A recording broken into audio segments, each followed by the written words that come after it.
Olá, meus amigos, sou Carlos Coutinho, professor de Direito do Trabalho e advogado também na área trabalhista.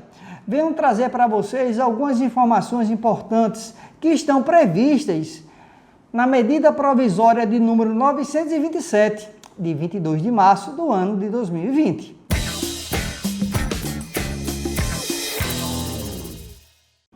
Esta medida provisória está gerando uma celeuma muito grande. Muitos empregadores, empregados e operadores do direito estão meio que confusos. O que aplicar, o que não aplicar, como se aplicar. Vou tentar trazer para vocês informações lendo alguns tópicos da própria medida provisória. Primeira coisa importantíssima é que essa medida provisória ela foi editada com o intuito de quê? De estarmos passando por uma situação de calamidade pública em virtude da situação do coronavírus que está instalada aqui no Brasil. E essa situação de calamidade pública, segundo esta medida provisória, ela vai até o final do ano, mais precisamente até o dia 31/12 de 2020. Uma observação importantíssima que essa medida provisória trouxe foi que está previsto no parágrafo único do artigo 1º. Vejam bem, o parágrafo único diz que o disposto nesta medida provisória se aplica durante o estado de calamidade pública e para fins trabalhistas constitui hipótese de força maior. Gente, a situação do coronavírus, ela é uma realidade. Ela está fazendo muitas empresas fecharem as portas. Restaurantes, bares, diversas empresas estão impedidas de funcionar. É uma situação realmente onde o empregador está se vendo sem receita e ele tem despesas para cumprir. Então, diante de uma situação dessa de calamidade pública, essa medida provisória diz que isso é uma situação de força maior. Quando a medida provisória diz que nas relações de trabalho se entende como força maior, está dizendo, olha, empregador, você pode demitir o seu empregado com base no Instituto da Força Maior. O que é que isso quer dizer? Você, empregador, que for demitir seu empregado, você, em tese, não será obrigado a conceder o aviso prévio, a pagar o aviso prévio.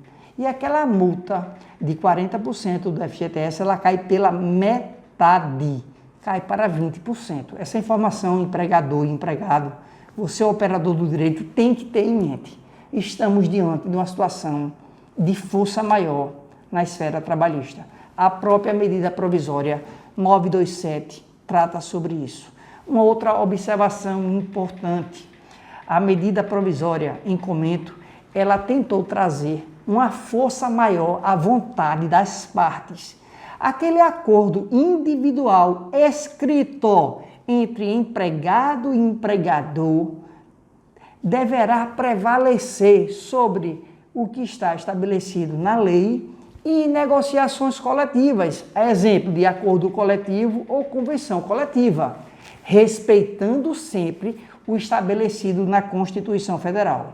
Porque se não for respeitado o estabelecido na Constituição Federal, será tido como inconstitucional. Isso daí, gente, está previsto no artigo 2º da mencionada medida provisória. Ok? Dando continuidade ao estudo da medida provisória 927, de 22 de março de 2020, eu acredito ser de suma importância o que está previsto no artigo 4º. O disposto no artigo 4º diz, a critério do empregador, ou seja, independentemente da vontade do empregado, independentemente de haver necessidade de negociação coletiva. Olha, o empregador, a seu critério, poderá mudar a situação de trabalho do empregado. Aquele trabalhador que trabalha em regime presencial, ele poderá trabalhar no regime de teletrabalho, trabalho remoto ou trabalho à distância, ou vice-versa. Isso é a critério de quem? Do empregador, somente do empregador, não precisa da anuência do empregado, não precisa da anuência de autoridade pública. Ok? O empregador apenas deverá comunicar ao empregado essa alteração do trabalho presencial para o teletrabalho para o presencial, com antecedência mínima de 48 horas.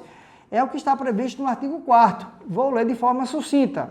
O empregador poderá, a seu critério, alterar o regime de trabalho presencial para o teletrabalho, o trabalho remoto ou outro tipo de trabalho à distância e determinar o retorno ao regime de trabalho presencial, independentemente da existência de acordo individual ou coletivos, dispensado o registro prévio da alteração no contrato individual do trabalho. Deu força ao empregador fazer essa alteração.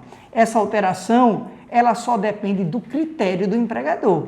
Querer alterar o trabalho presencial para o teletrabalho, trabalho remoto, trabalho à distância ou retorno ao trabalho presencial. E essa alteração, pessoal, ela não precisa estar registrada no livro de trabalho, ok? Outra observação importante, dando continuidade a este raciocínio, é o que está previsto no parágrafo 1º deste mesmo artigo 4º. Considera-se teletrabalho, trabalho remoto ou trabalho à distância a prestação de serviços preponderantemente ou totalmente fora das dependências do empregador, com a utilização de tecnologias da informação e comunicação que, por sua natureza, não configurem trabalho externo, aplicando-se o disposto no inciso 3º do artigo 62 da CLT. Lembrando, pessoal, quem trabalha em regime de teletrabalho, aquele trabalho à distância, trabalho remoto, o empregador não será obrigado a pagar horas extras e seus reflexos, caso o empregado trabalhe além da 8ª hora. Então, preste atenção, o trabalhador que trabalha nesse tipo de regime de teletrabalho, aquele trabalho home office, mesmo que ele trabalhe além da 8ª hora diária, ele não terá direito às horas extras. Isso aí já estava previsto na CLT antes desta medida provisória, ok? Então, não pense que aquele empregado que está trabalhando no home office e está trabalhando mais de 8 horas por dia, por exemplo, ele por si só, por essa situação específica, ele não terá direito às horas extras, bem como seus reflexos legais, ok? Meus amigos, vamos agora para o artigo 5º desta medida provisória.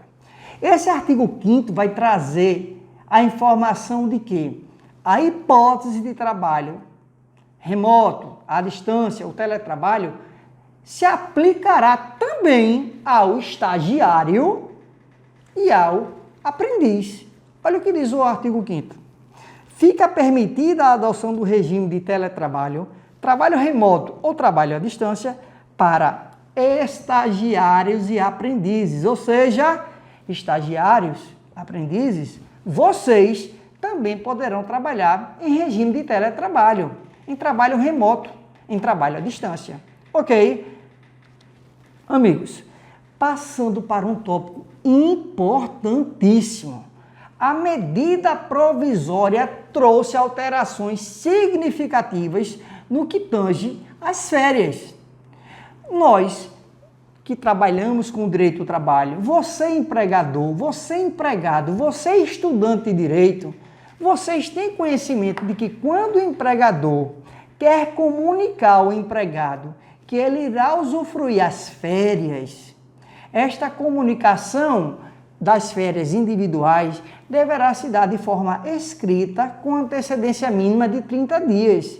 Sendo que diante de uma calamidade pública que estamos vivenciando, a medida provisória diz o seguinte, olha, aquele prazo de comunicação por escrito ou por meio eletrônico que o empregador vai informar ao empregado de que ele vai iniciar suas férias a partir de determinada data, esse prazo de no mínimo 30 dias, vamos reduzir para no mínimo 48 horas, ok? Pessoal, antes de passarmos à frente, vamos lembrar que, regra geral, segundo o disposto no ordenamento jurídico brasileiro, é possível que as férias individuais do trabalhador sejam fracionadas em até 3 períodos, desde que um deles não seja menor do que 14 e nenhum do outro menor do que 5, ok? Isso sofreu uma alteração significativa com a medida provisória.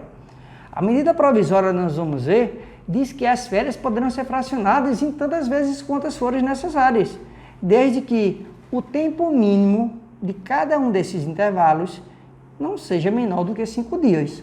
Ok? Vamos adiante. Sobre o parágrafo 1º do artigo 6º, que trata sobre as férias. Inciso 1º, não poderão as férias ser gozadas em períodos inferiores a 5 dias corridos, ou seja, aquelas férias individuais que poderão ser fracionadas, elas não poderão ser fracionadas em períodos que sejam menor do que 5 dias corridos, ok? No mínimo, cada período de férias, no mínimo de 5 dias corridos. Inciso 2º, poderão ser concedidas as férias por ato do empregador, ainda que o período aquisitivo a elas relativo não tenha transcorrido. Meus amigos, nós sempre estudamos que após 12 meses de trabalho, que se chama período aquisitivo, o empregador, ele poderá fazer o quê?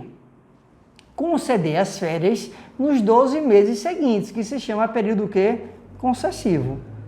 Sendo que a medida provisória, diante de uma situação de calamidade pública, ele está dizendo, olha, mesmo aquele empregado que ainda não adquiriu o direito a usufruir as férias, ainda não teve aqueles 12 meses de trabalho, ainda não teve o período aquisitivo, mesmo assim o empregador poderá conceder férias a ele. É o que está dizendo o inciso 2º. Olha só, repetindo, poderão ser concedidas por ato do empregador, ainda que ao período aquisitivo, ou seja, daqueles 12 meses trabalhados, a elas relativo não tenha transcorrido. Ou seja, você empregado, mesmo que não tenha 12 meses de trabalho, o empregador poderá conceder a você férias, ok?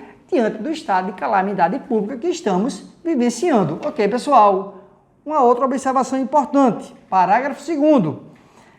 Adicionalmente, empregado e empregador poderão negociar a antecipação dos períodos futuros de férias, mediante acordo individual escrito. Pessoal, essa situação que estamos vivenciando de calamidade pública, ela pode perdurar um tempo.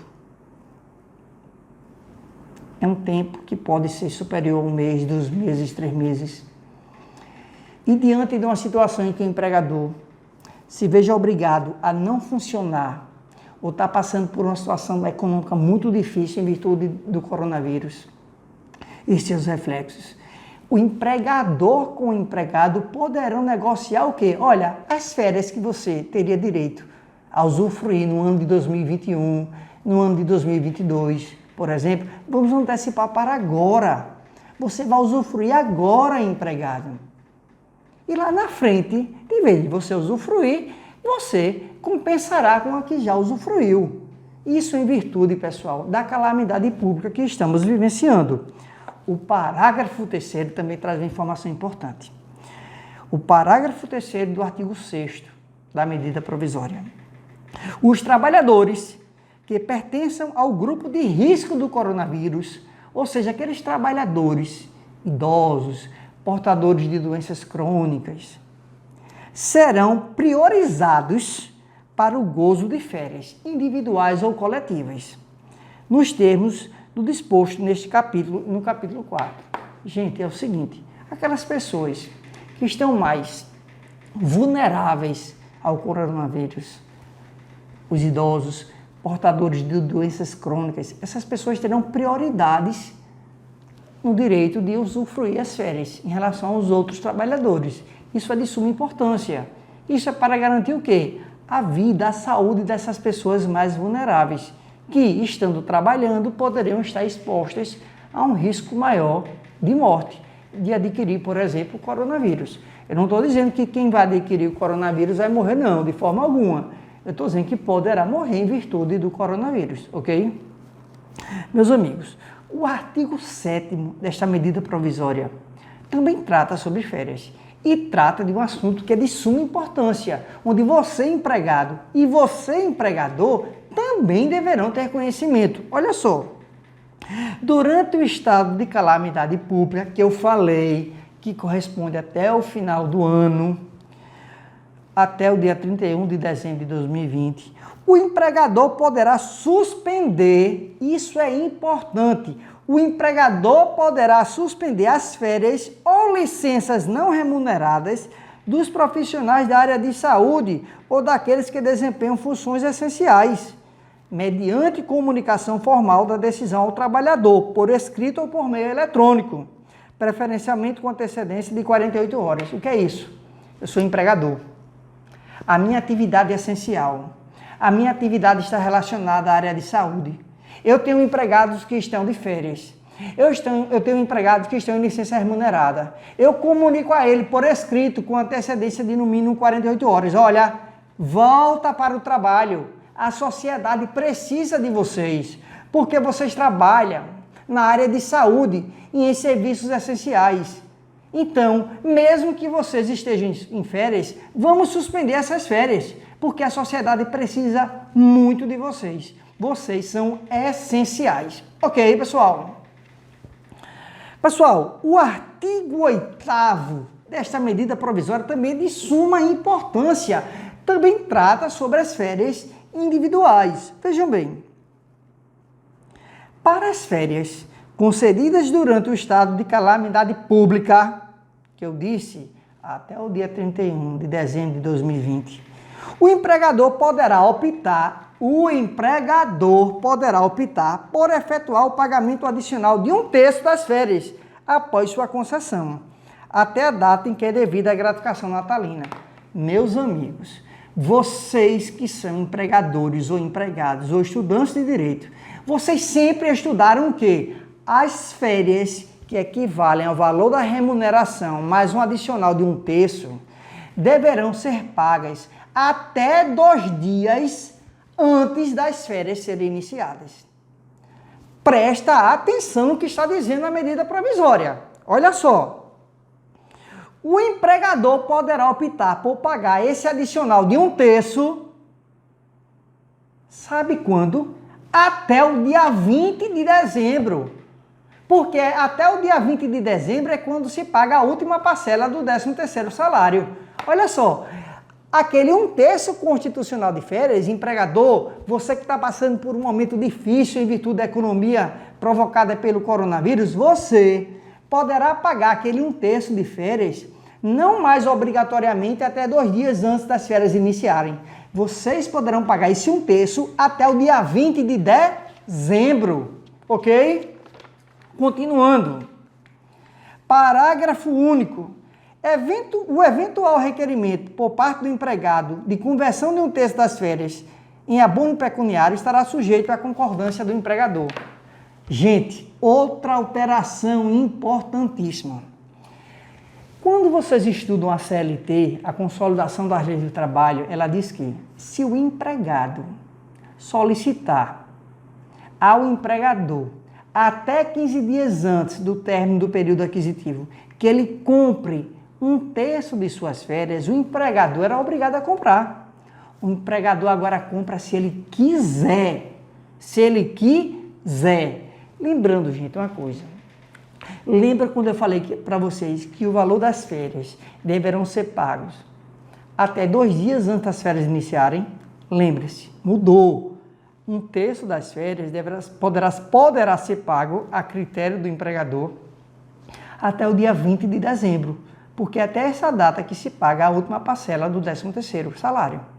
E o valor das férias, que se paga normalmente até 2 dias antes do início das férias, ela poderá ser paga até o 5º dia útil do mês seguinte ao início das férias. Ou seja, você concedeu as férias ao empregado hoje. Estamos em março. Estou dando exemplo. Ou daqui a 5 dias. Daqui a 5 dias eu quero conceder férias ao empregado. Vou dizer, olha, empregado, eu estou te comunicando por escrito ou por meio eletrônico que você vai usufruir as férias. Estou comunicando com no mínimo 48 horas de antecedência.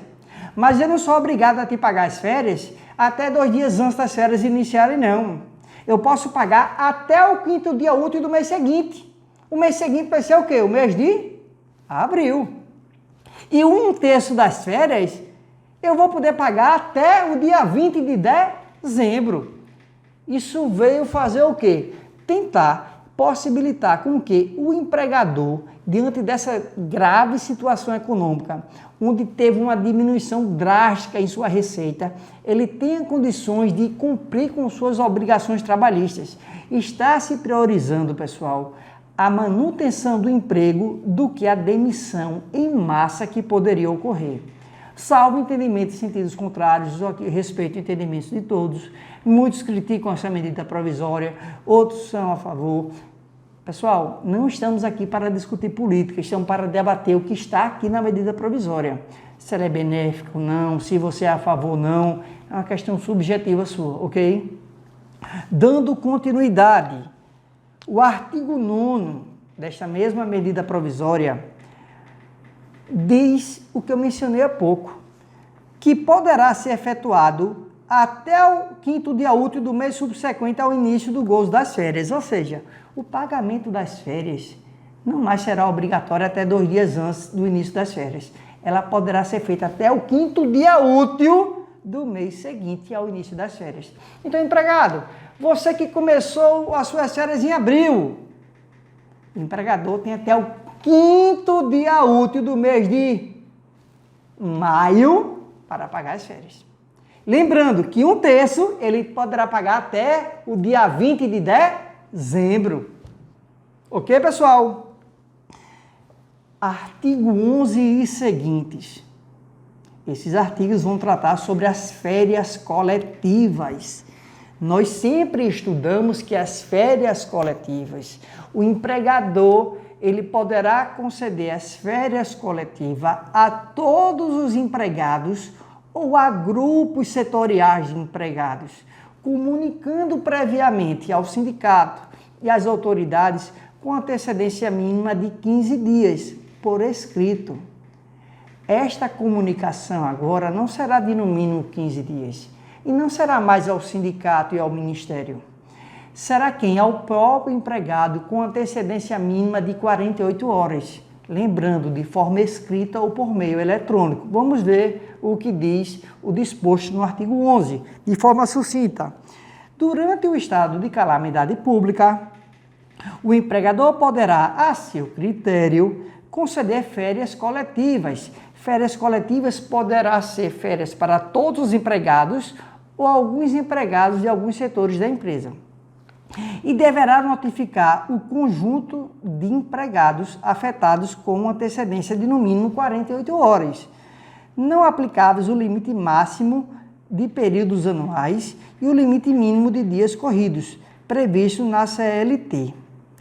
Artigo 12º.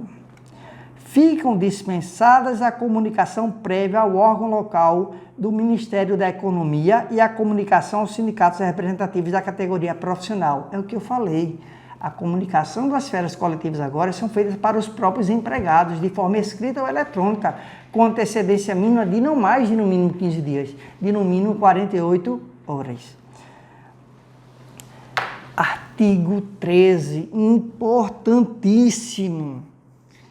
Do aproveitamento e da antecipação de feriados. Olha o que diz o artigo 13, prestem atenção, você que é empregador, você que é empregado, prestem atenção, artigo 13. Durante o estado de calamidade pública, os empregadores poderão antecipar o gozo de feriados não religiosos, federais, estaduais, distritais e municipais, e deverão notificar por escrito ou por meio eletrônico o conjunto de empregados beneficiados com antecedência de, no mínimo, 48 horas, mediante indicação expressa dos feriados respectivos. Pessoal, aquele feriado, vocês empregados, o empregador está dizendo, vocês empregados, que vão ter aquele feriado não religioso em tal mês, em tal mês, em tal mês, vamos antecipar para hoje. Quando chegar lá, a gente compensa, ok? Vocês trabalham lá e deixam de trabalhar agora. Agora que é o auge, ou é talvez o momento que antecede o auge da situação de calamidade pública. A situação que estamos vivenciando hoje, onde todos nós deveremos ter muita cautela e fazer de tudo para não sair de casa, para evitar que esse vírus se propague cada vez mais. Ok? Então, pessoal, passando para o parágrafo 2º do artigo 13, ele diz, olha, o aproveitamento de feriados religiosos dependerá de concordância do empregado, mediante manifestação em acordo individual ou escrito. O que é isso? Se for acordo não religioso, independe da anuência do empregado. Um exemplo, acordo dia 15 de novembro. De vez de você ter aquele feriado lá, você vai usufruir agora. Quando chega lá, você trabalha. Isso é possível. A critério do empregador. Porque isso é um feriado não religioso. Mas se for um feriado religioso, só poderá haver isso em comum acordo. Um acordo escrito, individual, entre empregado e empregador. Dando continuidade, banco de horas. Banco de horas. Horas trabalhadas a mais serão compensadas em um outro momento com horas trabalhadas a menos. Horas trabalhadas a menos serão compensadas com outro momento com horas trabalhadas a mais. Nós estudamos que quando houver um acordo de compensação de jornada, em que a compensação das horas trabalhadas a mais deverão ser compensadas dentro do mesmo mês, dentro do prazo de um mês, esse acordo poderá ser um acordo tácito entre empregado e empregador. Se for para compensar em até 6 meses, dependerá de, no mínimo, um acordo individual escrito entre empregado e empregador. Mas se for aquela compensação de horário, que é de 1 ano, é a compensação anual, obrigatoriamente deverá haver negociação coletiva, deverá haver acordo coletivo ou convenção coletiva. A medida provisória mudou. Diante dessa situação de calamidade pública que estamos vivenciando, compensação de horário, banco de horas, poderá ser feito entre acordo individual escrito entre empregado e empregador, sem a exigência de ser por negociação coletiva. Presta atenção. Artigo 14. Durante o estado de calamidade, ficam autorizadas a interrupção das atividades pelo empregador e a constituição de regime especial de compensação de jornada, por meio de banco de horas, em favor do empregador ou do empregado, estabelecido por meio de acordo coletivo, que era a regra, ou individual formal. Então, banco de horas, preste atenção, empregador e empregado, pode ser feito não apenas por negociação coletiva, pode ser feito por acordo individual formal, acordo individual escrito entre empregado e empregador, para compensação no prazo de até 18 meses, contado da data de encerramento do estado de calamidade. Ou seja, o banco de horas, as horas que você, empregado, trabalhar, por exemplo, a menos hoje, poderão ser compensadas com horas a mais. Não só até o dia 31 de dezembro de 2020, mas até 180 dias após esse tempo. Olha só, para a compensação no prazo de 18 meses. Ou seja, a compensação, presta atenção, se eu falei diferente, me equivoquei, mas acredito que não. A compensação pelo banco de horas não deverá ocorrer até o dia 31 de dezembro de 2020, não. Ela poderá ocorrer até 18 meses após o dia 31 de dezembro de 2020, sem problema algum. E lembrando que esse banco de horas não é mais necessariamente obrigatório por acordo coletivo ou convenção coletiva, que se chama negociação coletiva. Poderá também ser por acordo individual formal, acordo individual escrito entre empregado e empregador. Então, você que é empregado, você que é empregador e quiserem formalizar um banco de horas para as horas trabalhadas a menos agora serem compensadas com horas a mais em outro momento, em até 180 dias após o dia 31 de dezembro de 2020, vocês poderão fazer isso por acordo entre vocês, de forma escrita. Não esqueçam isso, isso é de suma importância, ok? Parágrafo 1º do mesmo artigo, do artigo 14. A compensação de tempo para a recuperação do período interrompido poderá ser feita mediante prorrogação de jornada em até 2 horas.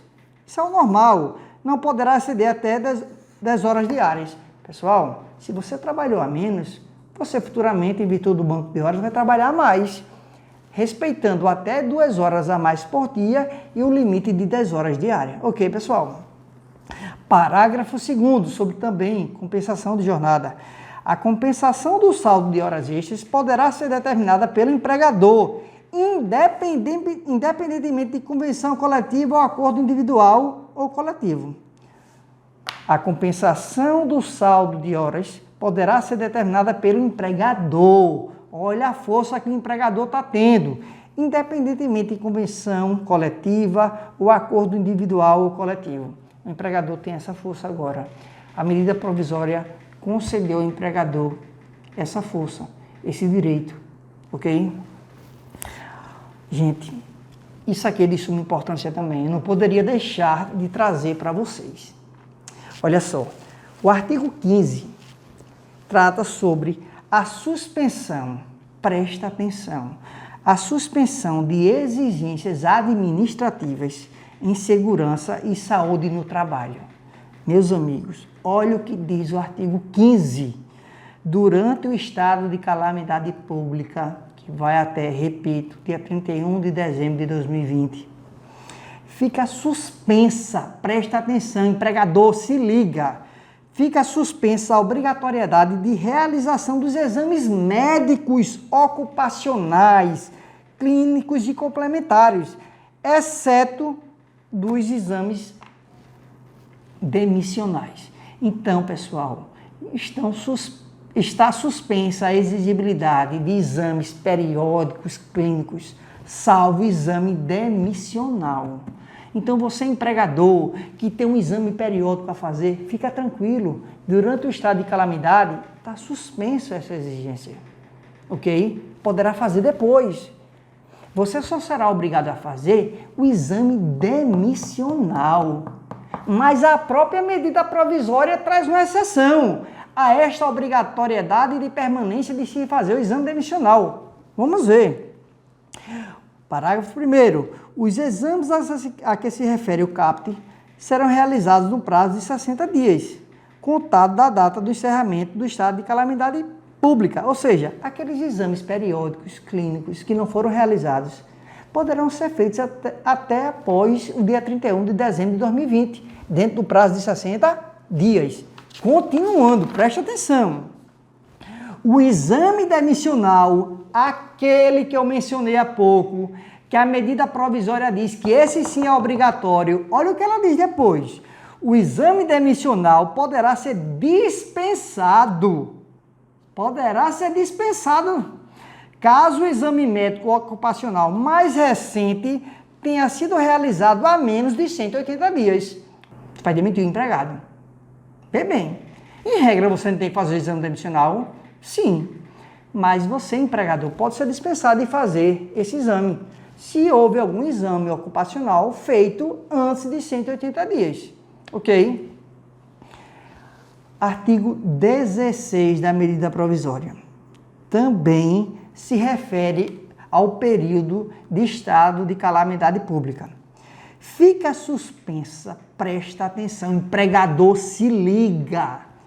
Fica suspensa a obrigatoriedade de realização de treinamentos periódicos e eventuais dos atuais empregados, previstos em normas regulamentares de segurança e saúde do trabalho. Ou seja, aqueles treinamentos estão suspensos também. Continuando. Os treinamentos de que trata o CAPT serão realizados no prazo de 90 dias, contados do encerramento do estado de calamidade pública. Ou seja, aqueles treinamentos que envolvem segurança do trabalho, que são obrigatórios, deixaram de ser, estão suspensos. Porém, após o período do estado de calamidade, no período de até 90 dias, após o dia 31 de dezembro de 2020, esses treinamentos deverão ser realizados. Ok, pessoal? Outra coisa importante, se liga, empregador principalmente, Porque você tem que ter conhecimento disso. Empregado também tem que ter conhecimento disso. Vocês sabem que existe a CIPA, a Comissão Interna de Prevenção de Acidentes. A CIPA, ela é formada por membros que são indicados pelo empregador e membros que são eleitos pelos empregados. Esses membros que são eleitos pelos empregados vão ter estabilidade no emprego durante todo o mandato. Terminando o mandato, não sendo reeleito, essa estabilidade ela se prorroga por mais 12 meses, ok? Olha o que diz o artigo 17 sobre CIPA. CIPA, se liga aí. As comissões internas de prevenção de acidentes, ou seja, as CIPAs, poderão ser mantidas até o encerramento do estado de calamidade pública. E os processos eleitorais em curso poderão ser suspensos, ou seja, as CIPAs poderão ser mantidas. O que é que a medida provisória está dizendo? Não está dizendo que elas obrigatoriamente deverão continuar existindo, não. Elas poderão ser mantidas. Uma mudança realmente drástica no que tange a CIPA. Gente, esse artigo 18 da medida provisória está aí para ser revogado já. Esse artigo 18 gerou uma loucura. Os empregados ficaram realmente loucos e com razão. Esse artigo 18 dizia o seguinte, olha só. Empregador, você, através de um acordo individual escrito com o empregado, vocês poderão suspender o contrato de trabalho. E durante esse período de suspensão, que será de até 4 meses, o empregado não trabalha, mas também não recebe salário.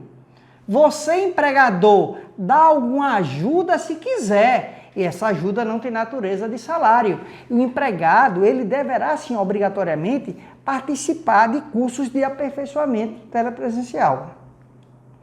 Então, isso gerou uma discussão enorme. Como se pode empregados, a quantidade de empregados no Brasil, através de um acordo individual com o empregador, suspender o contrato e poderá ficar sem receber durante essa suspensão por até 4 meses? Como é que eles vão se manter? O empregador vai ter a faculdade de ajudar?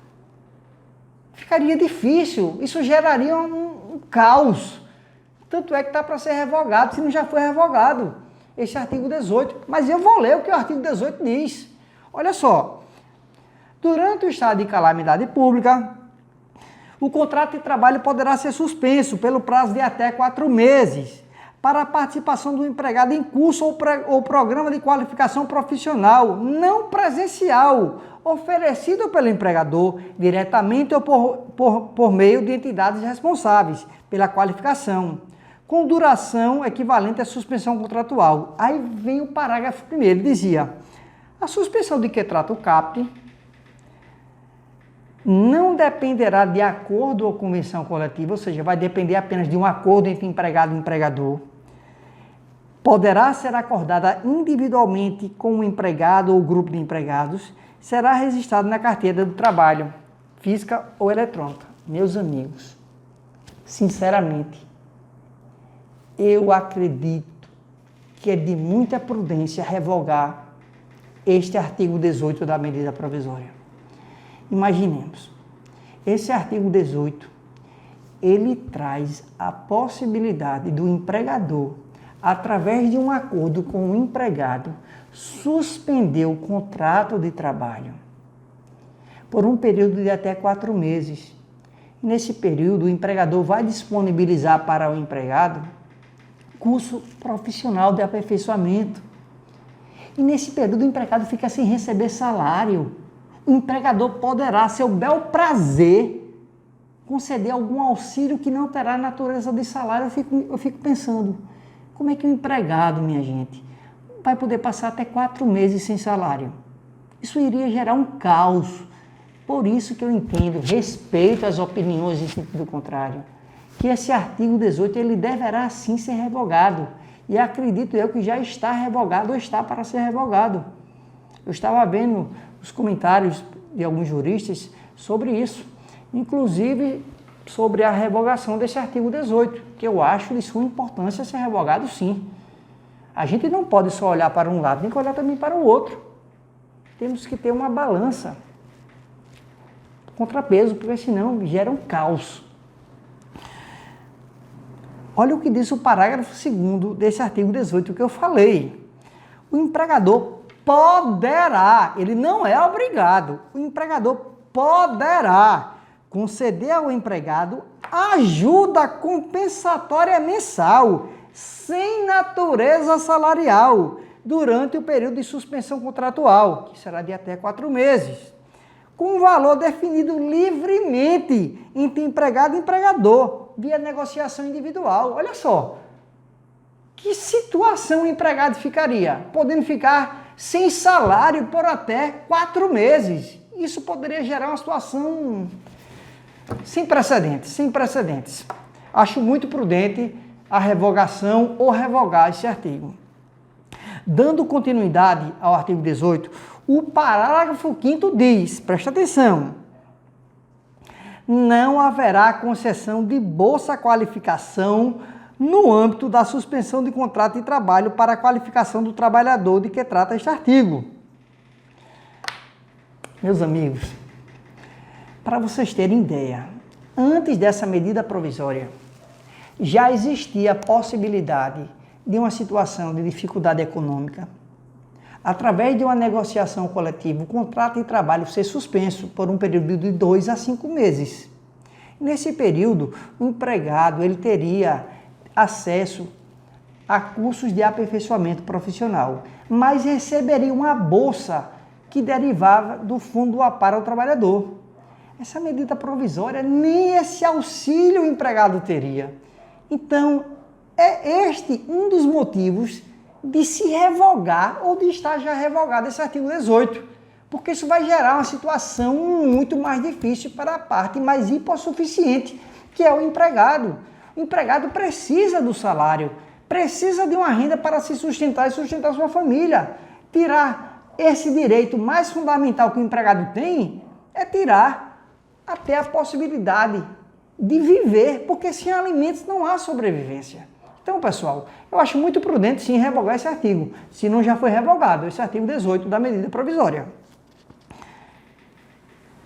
Uma outra coisa importantíssima, concordo perfeitamente com essa medida provisória, nós sabemos que o empregador ele tem que depositar mensalmente um valor equivalente a 8% da remuneração do empregado a título de FGTS. Sendo que as competências do mês de março, abril e maio, de vez de haver o depósito, a obrigatoriedade do depósito, foi prorrogado. Pode ser prorrogado a partir de julho e parcelado sem multa em até 6 vezes. Isso é um meio de fazer com que o empregador fique um pouco aliviado para cumprir suas obrigações diante da queda de receita. Olha o que diz o artigo 19. Fica suspensa a exigibilidade do recolhimento do FGTS pelos empregadores, referente às competências de março, abril e maio de 2020, com vencimento em abril, maio e junho de 2020, respectivamente. Poderá, segundo o artigo 20, poderá ser realizado de forma parcelada, aquele FGTS da competência de março, abril e maio, que não foi depositado, ele poderá ser realizado de forma parcelada, sem incidência de atualização da multa e dos encargos, em parcelas de até 6 meses, em até 6 parcelas mensais, com vencimento no 7º dia de cada mês, a partir de julho de 2020. Ou seja, a competência do mês de março, abril e maio, de depósito de FGTS, poderá ser passada para a partir de julho, cujo pagamento poderá ser feito em até 6 parcelas, sem nenhum tipo de juros, de multa. Ok, pessoal? Uma outra observação importantíssima, eu entendo de suma importância, está no artigo 23. Empregador, presta atenção. Isso vai mais para você. Presta atenção, empregador. Fica suspensa a contagem do prazo prescricional. Você é empregador e empregado também, é claro, né? Fica suspensa a contagem do prazo prescricional dos débitos relativos às contribuições do FGTS pelo prazo de 120 dias, contado da data em entrou da medida provisória. Ou seja, empregado, você que pretenda propor alguma reclamação referente ao FGTS, fique ligado. Esse prazo prescricional estará suspenso por um período de até 120 dias, contados a partir da entrada em vigor da medida provisória. Ok, pessoal? Artigo 26. Artigo 26. Você empregador, você empregado também tem que ter em mente. Olha o que ele diz. Durante o estado de calamidade pública, que eu falei de forma reiterada até o dia 31 de dezembro de 2020, é permitido aos estabelecimentos de saúde, mediante acordo individual escrito, ou seja, mediante acordo entre o empregador e o empregado, mesmo para as atividades insalubres e para a jornada 12/36, fazer o que, gente? Prorrogação de jornadas, mesmo em atividades insalubres. E só precisa de acordo escrito individual entre empregado e empregador. Não há necessidade de negociação coletiva, ok? Uma outra observação importantíssima, gente, que muita gente pode pensar: o empregado adquiriu o coronavírus. Isso é doença do trabalho? O que é que vocês acham? Gente, a situação do coronavírus é uma situação que ultrapassa a barreira da empresa, ultrapassa a barreira do empregador. Então, dizer que o empregado, que aquela pessoa adquiriu o coronavírus no trabalho é muito difícil. Ele pode ter adquirido ao visitar algum amigo, algum parente, na própria rua, ao pegar o transporte coletivo, ao pegar um táxi, um Uber, estou dando exemplo, ao caminhar, ao passar próximo de alguém, ao conversar com alguma outra pessoa. Então, o fato do empregado ter adquirido coronavírus não quer dizer que isso é doença do trabalho, não. Isso não quer dizer que ele adquiriu durante o trabalho, não. A não ser que se prove que houve um nexo causal. Não sendo isso, não é doença do trabalho. Olha o que diz o artigo 29.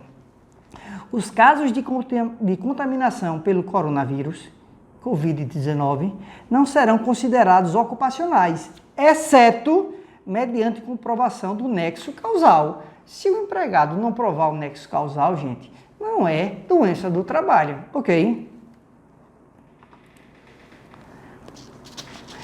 Meus amigos, esses são alguns tópicos que eu entendo de suma importância. Você que é empregador, você que é empregado, você que é estudante de direito, você que é operador do direito, tem que ter conhecimento da realidade que estamos vivenciando. E essa medida provisória, ela traz para o mundo jurídico alterações trabalhistas significativas que vocês deverão ter em mente. Não só você, operador do direito, mas você, empregado também, você, empregador, deverão ter conhecimento dos direitos e deveres que deverão ter, que deverão cumprir. Então, pessoal, espero ter colaborado com vocês.